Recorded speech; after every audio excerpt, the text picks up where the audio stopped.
Well, এই সপ্তাহে যে চর্চিত সিনেমা রিলিজ হয়েছে তা হলো সাইয়ারা।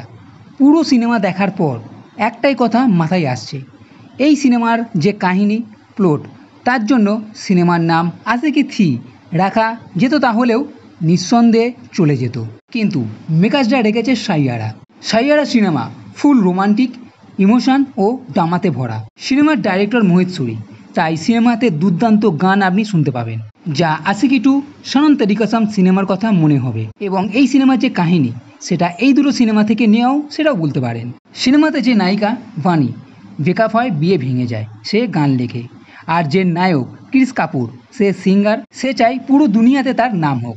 ঘটনাক্রমে দুজনের দেখা, তারপর কাহিনী অনুযায়ী ভালোবাসা। ক্রিস বানির গান নিয়ে গাইতে থাকে, এক মিউজিক্যাল লাভ স্টোরি শুরু হয়। এবং সেকেন্ড হাফের দিকে বানির দিক থেকে একটা টুইস্ট আপনি এখানে দেখতে পাবেন, যেটার জন্য সিনেমা এক নতুন মোড় নিচ্ছে।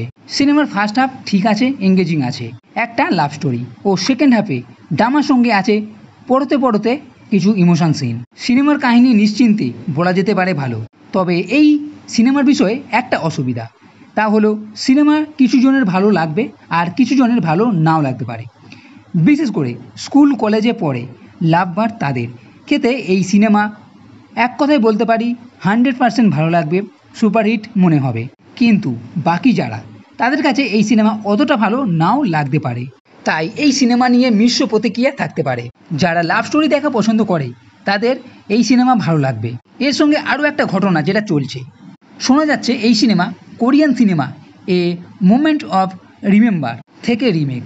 সে বিষয়ে আমি পাকাপাকি কিছু বলতে পারবো না, তবে এই কথাটি এখন সোশ্যাল মিডিয়ায় ঘুরে বেড়াচ্ছে। সে যাই হোক না কেন, এই সাইয়ারা সিনেমা ভালো লাগবে। একটা ইমোশন, লাভ স্টোরি, রোমান্স ও ড্রামা যদি আপনি দেখতে চান তাহলে এই সাইয়ারা সিনেমা দেখে নিতে পারেন। তো বন্ধুরা, এই ভিডিও যদি ভালো লেগে থাকে তাহলে লাইক করো, কমেন্ট করো, শেয়ার করো, আর এই চ্যানেলটি সাথে পথে কখনোই ভুলবে না। এই ভিডিও দেখার জন্য ধন্যবাদ।